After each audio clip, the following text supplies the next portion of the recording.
Graças a Deus, né, por estarmos aqui. Estou contente de ver bastante jovens. Eu sou meio cego de noite, viu, Tainá? Eu só enxergo, não sei quem são não, mas eu enxergo que tem um volume ali de jovens.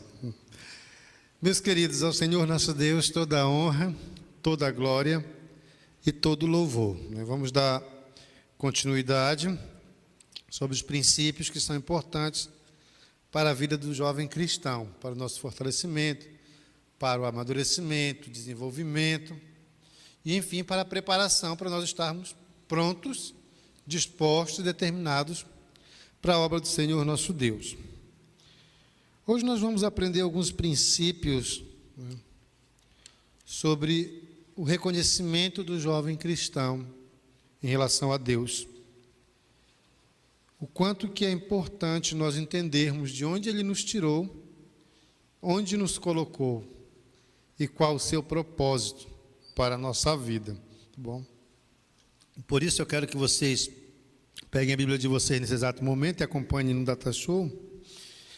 Quem não trouxe Bíblia ou quer acompanhar conosco, Isaías capítulo 6, os versículos do 1 em diante. Tá bom? Isaías 6, do 1 em diante. Hoje o óculos fez falta mesmo. Diz assim a palavra do Senhor nosso Deus.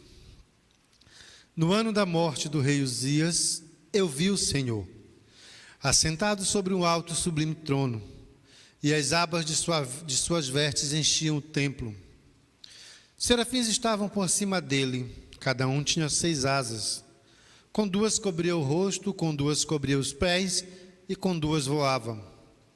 E clamavam uns para os outros, dizendo: Santo, Santo, Santo é o Senhor dos exércitos. Toda a terra está cheia de sua glória. Os umbrais dos portais se moveram com a voz do que clamava, e o templo se encheu de fumaça. Então eu disse: Ai de mim, estou perdido, porque sou homem de lábios impuros, e habito no meio de um povo de lábios impuros, e os meus olhos viram o Rei, o Senhor dos exércitos.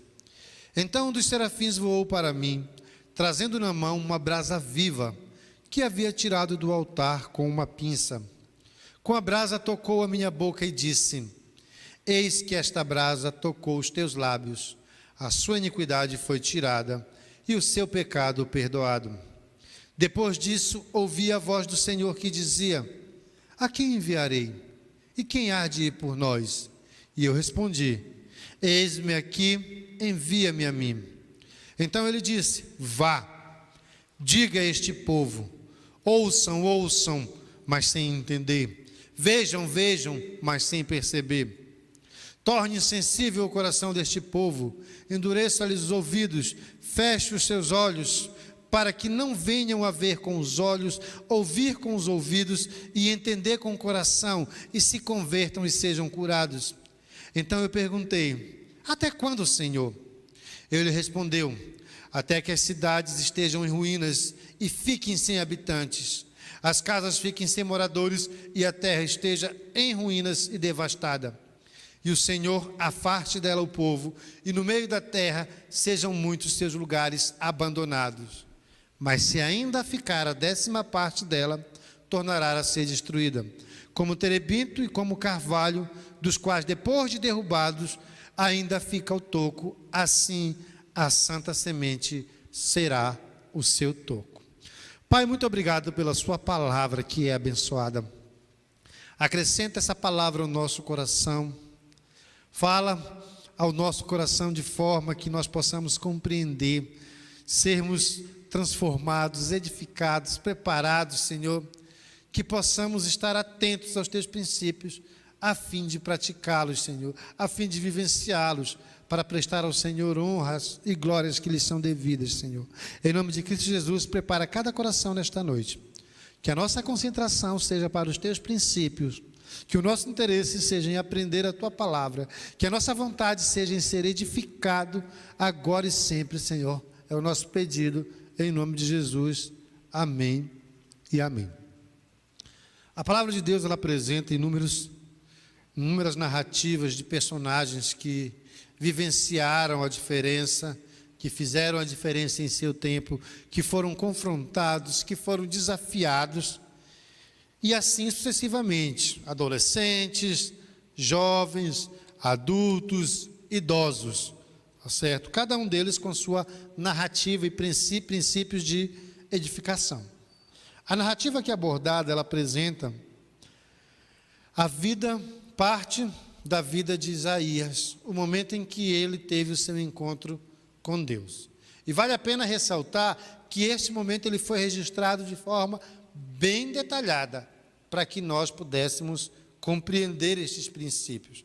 Naquela época, a sociedade estava completamente pervertida, tá certo? A adoração a ídolos estava tremenda, o desrespeito ao Senhor estava grandemente presente na vida das pessoas, tá certo? As lutas, as guerras era comum dia após dia, povo saqueando povo. As pessoas se aproveitavam umas das outras. Os judeus não vivenciavam em parte o ensino da palavra do Senhor, dos princípios do Senhor. Aquela época era uma época tenebrosa. Quando nós observamos para o contexto atual, também podemos observar que a nossa época é uma época que está em trevas. Muitas pessoas têm sofrido. Nós observamos que há brigas de pais e filhos que resultam em morte. As pessoas, elas se aproveitam umas das outras, cada um quer tirar proveito do outro. As pessoas estão matando umas às outras por questões simples. Tem um tempinho que saiu no jornal que um homem matou o outro porque cuspiu no chão da sua casa. E assim sucessivamente. Absurdos e mais absurdos. Na nossa época, muitas pessoas estão vivendo em trevas. E aqui eu quero fazer uma comparação dentro desta introdução. Deus teve compaixão dos moradores daquela época ali de Isaías. E chamou Isaías para apresentar a eles o princípio da salvação. Comparando com a nossa sociedade, Deus tem compaixão de nós. E tem levantado homens e mulheres, jovens e adolescentes, idosos, adultos, para proclamarem diante desta sociedade, a fim de que a sociedade conheça do amor de Jesus Cristo. Diante disso, nós vamos aprender nesta noite princípios transformadores para a vida do jovem cristão. Tá certo? Não esqueçam disso, princípios transformadores para que nós possamos vivenciar o Evangelho. Voltem lá ao texto, pode colocar, deixar ele projetado aí no versículo 1. Diz o seguinte: no ano da morte do rei Uzias, eu vi o Senhor. Isaías, ele deixa claro o momento em que ele teve o encontro com o Senhor. Foi no ano em que morreu o rei Uzias. De acordo com os historiadores, Isaías estava ali no templo, orando, lamentando por aquele acontecimento. O povo estava desnorteado e Isaías estava orando, Isaías estava conhecendo ali, ouvindo a respeito dos princípios que poderiam deixar aquela sociedade cada vez melhor. Até ali, ele ainda não tinha tido um encontro. A partir deste momento que ele registra, no ano da morte do rei Uzias, eu vi o Senhor. Na sua ida ao templo, ele teve o contato com o Senhor. O que isso nos traz de primeiro princípio? É que você já teve um encontro com Deus. Você que já entregou a sua vida ao Senhor, já teve um encontro com Deus. E Isaías, ele deixa relatado a época do seu encontro, no ano da morte do rei Uzias. Eu tenho relatado o dia do meu encontro, 13 de abril de 2001. Foi o dia que eu tive um encontro pessoal, eu senti a ação de Deus, eu compreendi sobre a sua salvação, eu respondi o chamado, eu aceitei, eu disse, eu estou aqui, Senhor, eu tive aquele encontro especial, e você que entregou a sua vida ao Senhor, também teve um momento muito especial na sua vida, desse encontro, dessa presença, de sentir essa ação de Deus maravilhosa na sua vida. Observe o que diz o texto. No ano da morte do rei Uzias, eu vi o Senhor assentado sobre um alto e sublime trono, e as suas abas, as abas de suas vestes, enchiam o templo. Primeiro princípio que nós podemos observar aqui é como Isaías visualizou o Senhor. Isaías o visualizou assentado no trono, com abas de suas vestes, com vestes reais. Isaías estava na presença do rei. E nós precisamos compreender este princípio, que nós entregamos a nossa vida ao rei, ao Senhor Todo-Poderoso, ao Supremo, à Majestade. Observem que tipo de reflexão isso nos traz. Se nós nos entregamos ao rei, nós precisamos obedecer ao rei. Nós devemos obedecer ao rei. O jovem cristão precisa olhar para o Senhor como o rei da sua vida e respeitá-lo, e honrá-lo, e querer agradá-lo, e querer viver para ele. É esta a ideia do princípio bíblico. O encontro com o Senhor nos traz esse desejo de querer viver para o rei, de querer obedecer ao rei, de querer ter esse relacionamento com o rei. Não esqueçam deste princípio. Nós não servimos qualquer pessoa. Nós servimos o Senhor, Rei, Majestade de todo o universo. E a Ele nós precisamos oferecer a nossa vida. Prossiga, versículo 2. Serafins estavam por cima dele, e cada um tinha 6 asas. Com 2 cobria o rosto, com 2 cobria os pés, e com 2 voavam. 3. E clamavam uns para os outros, dizendo, olha essa expressão, Santo, Santo, Santo é o Senhor dos exércitos.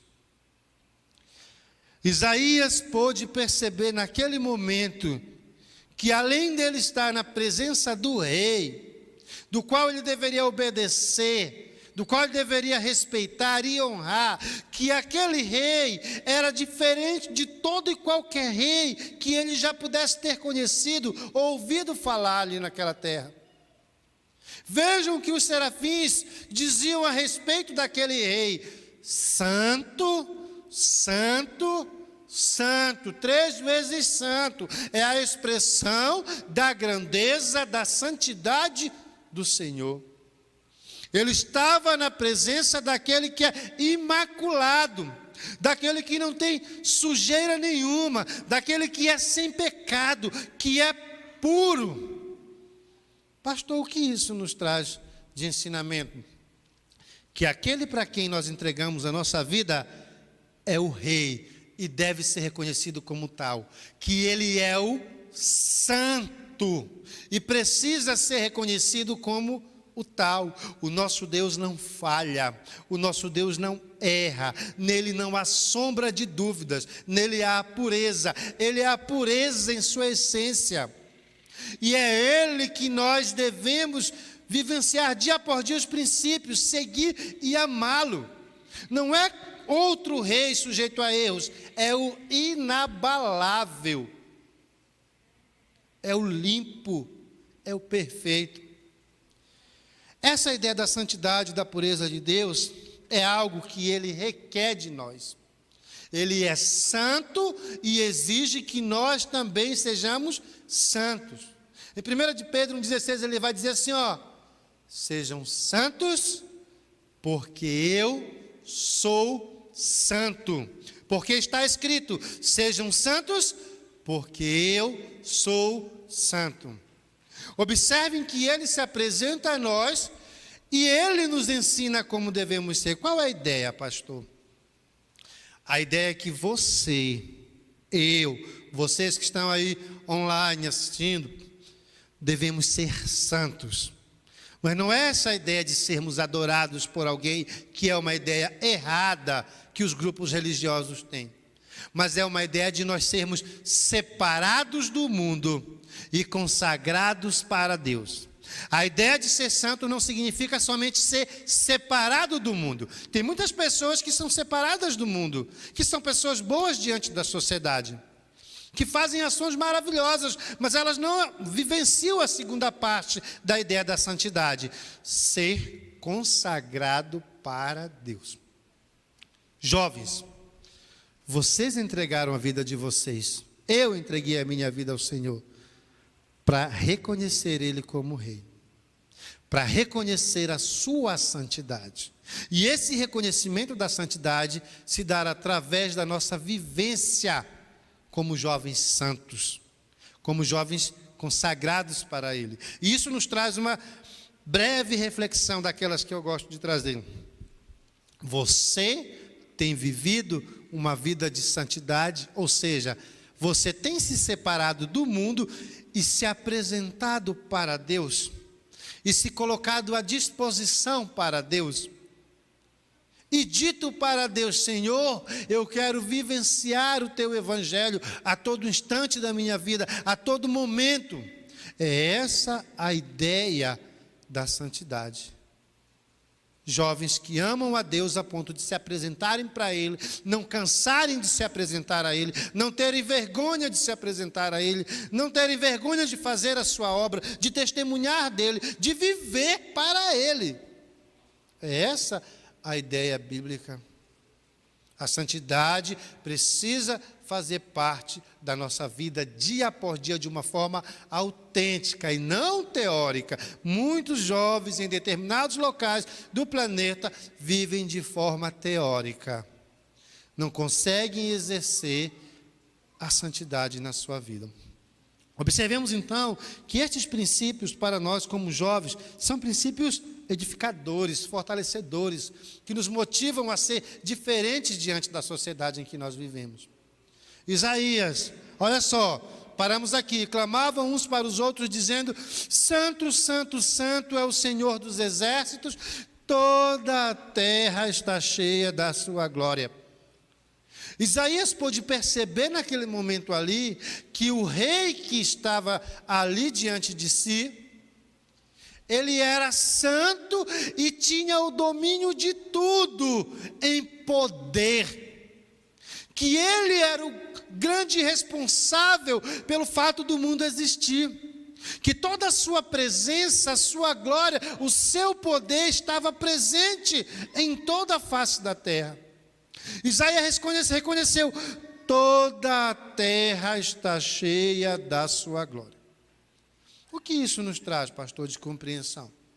Nos traz a compreensão que o nosso Deus, Ele não tem controle de algumas situações, Ele não tem somente domínio de algumas situações, Ele tem controle de todas as situações. Ele tem domínio de tudo que você possa imaginar. Nós não servimos um Deus que é imperfeito. É o Deus que tem o domínio de tudo, porque Ele criou a terra, Ele criou o céu, Ele criou tudo que existe. Nada foge ao seu controle, nada foge ao seu domínio. Nada. E isso deve ser conscientizado para nós, para que quando o pecado esteja à nossa frente, nós possamos compreender que a presença de Deus está ali conosco, e que se nós errarmos e falharmos, nós vamos desrespeitá-lo, porque Ele está presente em todo lugar. O salmista diz, no Salmo 139, Senhor, Tu me sondas e me conheces. O Senhor sabe, pode passar alguns aí. Sabes quando me assento, quando me levanto, de longe conheces os meus pensamentos, observas o meu andar, o meu deitar, conhece todos os meus caminhos. E aí ele vai fazendo uma narrativa dizendo e concluindo da seguinte forma: não existe um lugar onde eu possa me esconder da tua presença. Se eu for para o mais profundo do abismo, lá está o Senhor. Ou seja, jovens, nós não podemos nos esconder da presença de Deus. A nossa vida precisa ser transparente diante da sociedade em que nós vivemos. Ele tem domínio, controle de tudo, Ele está presente. Nós não podemos pensar em ter uma vida superficial diante do Senhor, achando que Ele não está vendo, achando que Ele vai deixar de lado. Não. tudo está no seu controle. Por isso nós temos que ter essa ideia, desde o início, de reconhecê-lo como rei, de reconhecê-lo como santo, de viver em santidade. Isaías teve uma experiência extraordinária com o Senhor. Extraordinária. E você já teve essa experiência com o Senhor. E precisa desenvolver a cada dia a oportunidade que Ele lhe deu de ser um jovem cristão diante desta sociedade. Continuemos.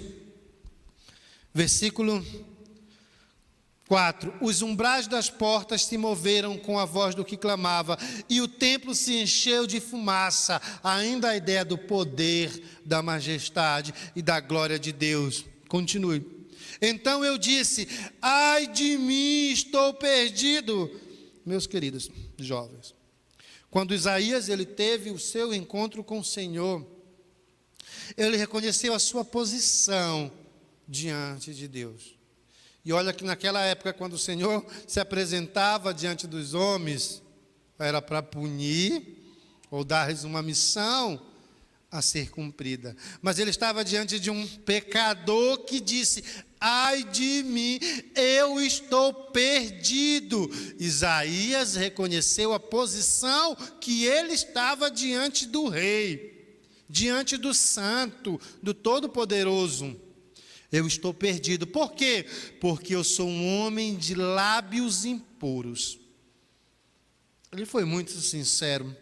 E habito no meio de um povo de impuros lábios.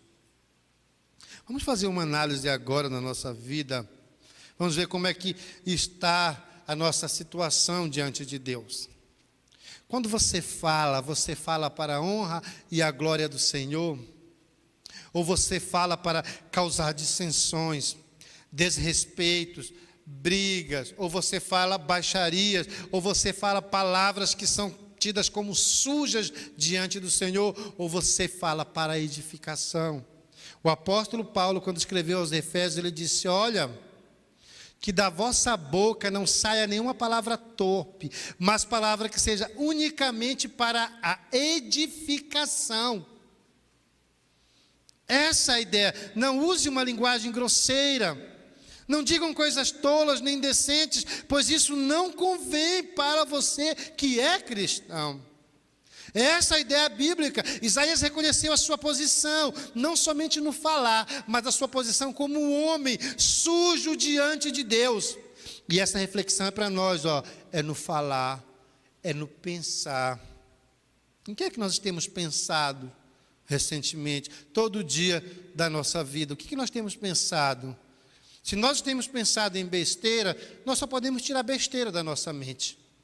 Se nós temos pensado em Deus e na sua obra, nós vamos tirar as coisas de Deus e da sua obra. Filipenses 4:8 diz o seguinte: finalmente, irmãos, tudo que é verdadeiro, tudo que é respeitável, tudo que é justo, tudo que é puro, tudo que é amável, tudo que é de boa fama, se alguma virtude há, se algum louvor existe, seja isso que ocupe o vosso pensamento. Seja isso que ocupe o vosso pensamento. Nós temos que pensar nas coisas de Deus, buscar em primeiro lugar o reino de Deus e a sua justiça, e todas as outras coisas te serão acrescentadas. O nosso buscar, o nosso viver deve estar voltado para Deus, jovens cristãos. Quando vocês estiverem por aí, com seus amigos, com os jovens da igreja, você é capaz de observar o que aquele jovem anda pensando e trazendo para a sua mente através daquilo que ele fala. Se ele anda falando só besteira, é porque na sua mente ele não tem buscado as coisas de Deus. Se ele anda fazendo brincadeiras desrespeitosas, é porque na sua mente não há princípios cristãos que estejam sendo vivenciados e sejam evidentes. Se ele anda se comportando de maneira inadequada, é porque na sua vida não está reinando ao Senhor. O Senhor não está reinando na sua vida. E aí quando Isaías diz assim: eu estou perdido, eu sou um homem de lábios impuros. Não é só o lábio, eu estou do seu ser. Eu estou aqui, ó, eu estou sujo na presença de Deus. Ai de mim. Ele reconheceu, em outras palavras, ele disse: eu estou ferrado. Eu estou na presença do puro, do perfeito, do Todo-Poderoso, e eu estou aqui todo mazelado, todo errado. E eu quero que a gente faça uma reflexão sobre isso. Porque a gente chega aqui, vem para a igreja no domingo, vem para o sábado, alguns vão para outras programações, mas a sua vida, ela está como Isaías se apresentou naquele momento: ai de mim, eu estou acabado, eu estou perdido, eu estou cheio de pecado, eu estou mazelado. Como é que está a sua vida?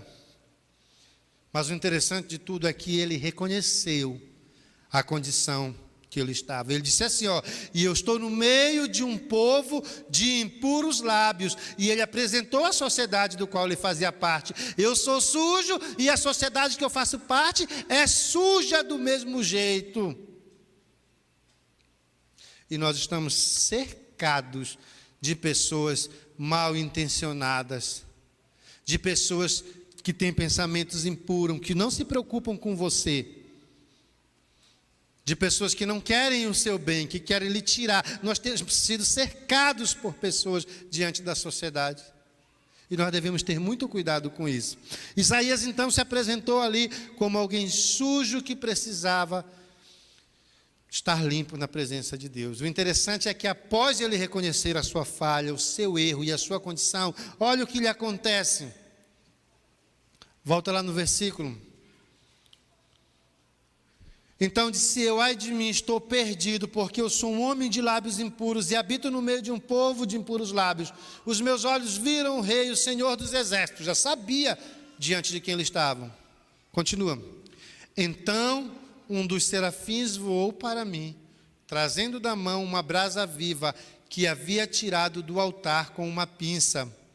Continua. Com a brasa tocou a minha boca e disse: eis que esta brasa tocou os teus lábios, a sua iniquidade foi tirada e o seu pecado foi perdoado. O que isso quer dizer, pastor? Caio, depois que ele reconheceu verdadeiramente que ele estava errado diante de Deus, ele reconheceu, Deus o perdoou, Deus o purificou, Deus o limpou. Não importa como você tem andado diante de Deus, se você se arrepender verdadeiramente e não voltar a praticar estes erros, se você chorar porque tem errado, porque tem desrespeitado a Deus e pedir perdão pelos seus erros, o Senhor nosso Deus nos diz que Ele nos perdoa. 1 de João 9, o apóstolo diz assim, ó: se confessarmos os nossos pecados, Ele é fiel e justo para nos perdoar os pecados e para nos purificar de toda injustiça. A ideia bíblica o princípio bíblico é quando nós erramos, nós falhamos, mas nós nos arrependemos das nossas falhas e pedimos perdão ao Senhor, Ele perdoa as nossas falhas. Enquanto jovem, eu nunca fui de estar brigando com ninguém, porque se eu brigasse eu apanhava, eu tenho certeza. Eu era mais magrinho que o Eduardo, aí não tinha jeito, não podia mexer com ninguém, né? Não mexe, Eduardo, com ninguém, viu? Então, enquanto jovem eu não brigava, nunca roubei, nunca bebi, nunca fumei até os 18 anos, nunca. Mas se alguém falasse alguma coisa para mim, eu na hora tinha uma resposta grosseira. Imediatamente, eu não deixava passar em limpo nada. Eu estava ali afiado, fosse quem fosse. Eu estava afiado para dar uma resposta segundo o pecado, às alturas daquele que me ofendia. E quando eu entreguei a minha vida ao Senhor, Ele trabalhou todas as áreas da minha vida. E esta área Ele trabalhou bem detalhada, para que eu pudesse olhar para as pessoas e ver que elas eram criadas à imagem e semelhança dEle. e que não podiam ser desrespeitadas por serem a sua criação, seus filhos. Ele me perdoou das minhas falhas, eu pedi perdão a Ele verdadeiramente e Ele me transformou. Ele agiu no meu ser, para que eu pudesse testemunhar dessa transformação. Não importa o erro que você tem se encontrado diante de Deus, se você tem errado, peça perdão a Ele. Ele o perdoará. Ele o purificará. Ele limpará a sua vida. Prossigamos. Isaías reconheceu a sua posição. Isaías foi agraciado por Deus com o perdão do Senhor. E o que eu acho interessante, existem dois personagens que eu admiro demais. Demais, Rubens. Inclusive, Rubens, eu já tenho teu personagem, que eu admiro demais na Bíblia, que é Isaías e Débora. Nossa, quando eu olho para a vida desses personagens, sensacional, pela forma como eles se apresentaram diante de Deus. Só mostrando aqui, ó. Seu pecado foi perdoado. Continua. Depois disso, ouvi a voz do Senhor que dizia: a quem enviarei, quem há de ir por nós? Aqui, bem aqui eu quero dizer para vocês, porque eu acho sensacional a ação desses dois personagens. O Senhor teve um encontro com Isaías, o Senhor perdoou Isaías, o Senhor o limpou, fez compreender a sua posição diante dele, e depois o Senhor apresentou uma missão. Ele disse assim, ó, depois disso ouvi a voz do Senhor que dizia: a quem enviarei e quem há de ir por nós? O Senhor disse que tinha algo a ser feito, e não falou o que era o algo, só disse que tinha alguma coisa a ser feita. E o interessante de tudo, Bruno, é essa resposta aqui que eu acho sensacional. Quando ele diz assim: a quem enviarei, quem há de ir por nós? Eu respondi, disse Isaías: eis-me aqui, envia-me a mim. Não está escrito aqui, Isaías disse: não, eu vou pensar para ver se eu dou conta de fazer aqui o que o Senhor tem. Ou não, me diga primeiro qual é essa missão para eu fazer, Me explica melhor, Senhor, para eu poder compreender aqui o que é que eu tenho que fazer. Ele apenas disse: quem enviarei, quem há de ir por nós? A resposta foi imediata. De um homem que teve um encontro com Deus, foi transformado, foi abençoado ali com o perdão do Senhor, ele disse: eis-me aqui, envia-me a mim. Abri um parêntese aqui. Quando Baruque chegou diante de Débora e disse: olha, nós não vamos vencer o povo, a gente só vai para lá se tu for com a gente. A Débora levantou e disse: o que é que estão esperando? Vamos embora, o Senhor vai nos dar essa vitória. Ela não disse assim: eu vou pensar se eu arranjo alguém, eu vou imaginar aqui quem pode fazer essa obra. Ela disse: vamos embora. Isaías disse: eu vou, eu estou aqui. Ele não quis saber qual era a missão. Ele disse: eu estou aqui, Senhor. E aqui eu quero fazer aqueles desafios que eu gosto de fazer. Você foi salvo por Cristo. Você foi perdoado por Cristo. O Senhor tem um propósito para você. E eu sei que já lhe desafiou várias vezes. Você já respondeu para Ele: eis-me aqui, Senhor. Já respondeu para Ele? Naquilo que Ele te desafiou? Ele te desafiou para cantar, tu já veio cantar? Ou tu está escondendo o teu dom aí, para depois ser reprovado ou reprovada? O Senhor te desafiou para tocar, tu estás tocando? Ou acha que tem que primeiro passar mais 5 anos estudando? Eu tenho um amigo, nos entregamos a Cristo na mesma época, o nome dele é Aías. Lembro-me como se fosse hoje. O Aías disse: eu quero tocar. Mas ele não sabia uma nota musical, Henrique, e muito menos ler, Henrique. E ele orou ao Senhor e disse: Senhor, eu quero tocar para o Senhor. Em poucos meses, aquele jovem se dedicou tanto no aprendizado, que hoje é um dos grandes músicos daquela cidade. Não precisou fazer faculdade de música, não precisou dizer que ia passar um tempo fora da obra para se aperfeiçoar. Ele disse: eu quero te louvar, Senhor. Deus tem um propósito para você nesta Unijovem. Você está cumprindo este propósito? É para eu ajudar aqui na frente, na manutenção, na organização. Você tem feito isso? É para eu ajudar na ornamentação. Você tem feito isso? É para eu ser um líder de jovens. Você tem chegado e dito: eis-me aqui, eu quero servir este ano, liderando os jovens, aprendendo com os jovens. Eu quero ser um organizador de eventos para a honra e a glória do Senhor. Eu quero colocar o que eu sei para engrandecer ao Senhor, porque Isaías disse, Tainara, ele disse assim, eis-me aqui, eu estou aqui, envia-me, Senhor. Ele não só disse eu estou aqui, ele disse me manda para fazer essa obra. Me manda, Senhor, para fazer essa obra. Isso que eu acho sensacional no exemplo de Isaías e de Débora, que eles agiram desta forma. Continue. Então ele disse, aí ele veio e apresentou a missão para Isaías. Vai e diga a este povo, ouçam, ouçam, mas sem entender, vejam, vejam, mas sem perceber. Torne sensível o coração deste povo, endureça-lhe os ouvidos. Enfim, até o versículo 12, ele vai fazendo uma narrativa e vai dizer, olha Isaías, pois tu vai e fala para este povo que não vai se converter. Fala para este povo que não vai dar ouvidos para o que tu está falando. Fala para este povo que não vai prestar atenção em ti. Tua missão é falar para esses desinteressados. Olha, agora que veio a missão.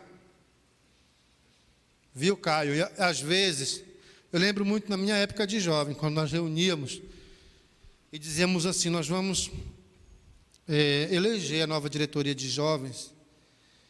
E os jovens só faziam assim, que não era para a gente olhar para ele, baixava a cabeça. Não, manda outro, eu não sei não. Olha só, Caio, tu vai dar o estudo. Não, manda a Dara, é ela que estuda teologia, eu não vou dar o estudo não sei, não estou nem interessado nisso. Tu vai tocar aqui, Iosef. Eu? Deus me livre, manda o Micael. Jovens, Deus escolheu vocês com propósito.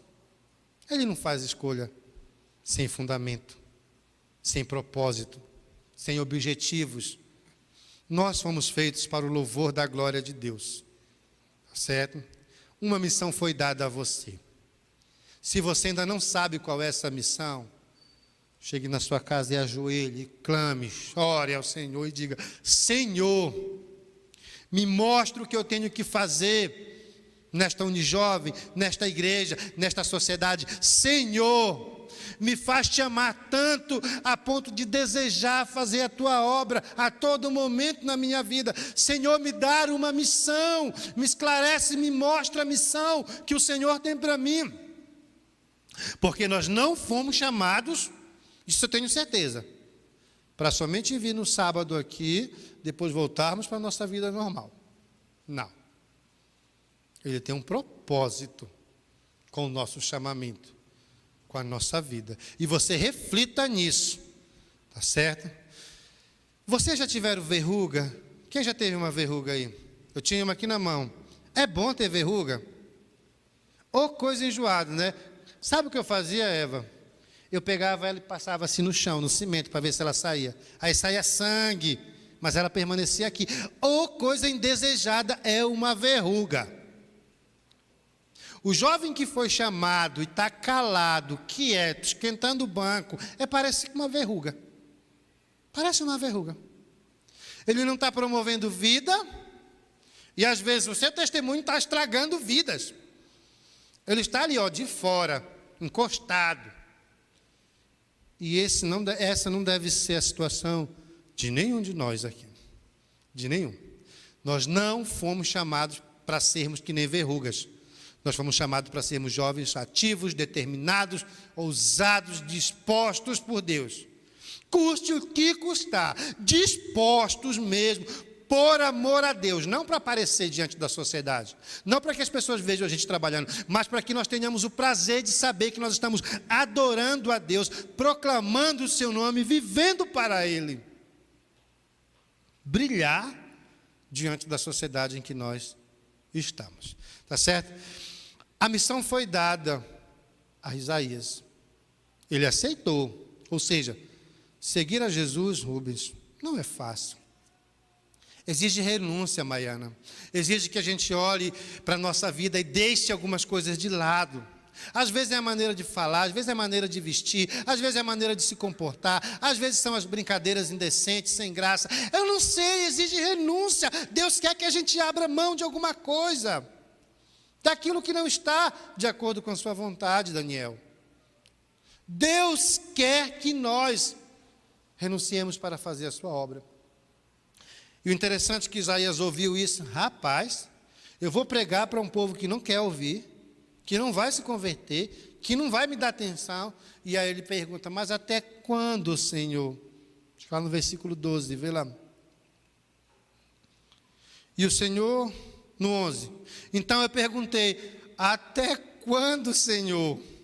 Uma missão dessa árdua. Viu, Felipe? Até quando? Aí o Senhor disse assim, ó, não se preocupe, que depois que as cidades foram desoladas, destruídas, até que tanta coisa ruim aconteça, sempre tem uma santa semente, um toco, ou seja, diante da sociedade, alguém vai ouvir esta voz. O toco, a santa semente será o seu toco. Alguém vai dar ouvido ao que você está falando e vai entregar a sua vida ao Senhor. Não importa a obra que Deus deu para você, se é difícil, se não é difícil, viva esta obra. Viva para o Senhor. Faça esta ação diante de Deus, como Ele quer que você seja, como Ele quer que você viva, essa integridade, essa intimidade, essa contrição. Isso agrada ao Senhor nosso Deus. Façam isso, queridos jovens, não importa qual seja a obra, faça, desde que ela dê glórias, honras e respeito ao Senhor nosso Deus. Então, esses princípios, Felipe e Micael, eles são para nos desafiar mesmo, né? São para nós pensarmos, como Paulo falou a Timóteo, dizendo, olha, tu desperta o dom de Deus que há em ti. Para você que ainda está quieto e parado, ainda não participa, ainda não age nesta mocidade, desperta o dom de Deus que há em ti. Senão tu vai continuar parecendo uma verruga e desagradando ao Senhor nosso Deus. Saibamos que a obra do Senhor não é em vão. Há uma santa semente, há um santo toco. Mais cedo ou mais tarde eles vão brotar, eles vão aparecer. A vida do jovem cristão não pode ser superficial. Ela tem que ser uma vida viva, realmente, diante do Senhor nosso Deus. Que possamos refletir nestes princípios. E eu peço que hoje, ao chegarem na casa de vocês, vocês aprofundem esse pensamento.